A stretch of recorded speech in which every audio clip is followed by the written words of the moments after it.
Le hasard. On l'utilise tout le temps. Pile ou face, loto, météo, ou même une rencontre dans la rue.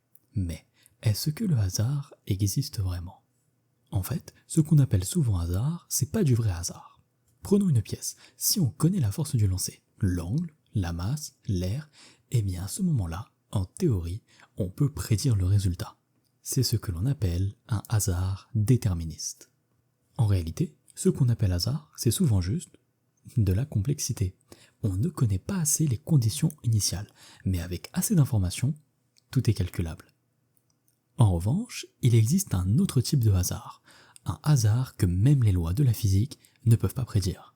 En mécanique quantique, certains phénomènes sont fondamentalement aléatoires. Prenons la désintégration radioactive d'un atome. On peut mesurer sa demi-vie. La demi-vie, c'est le temps au bout duquel la moitié des noyaux d'un échantillon se désintégreront. En revanche, il est impossible de prédire quand un noyau précis va se désintégrer.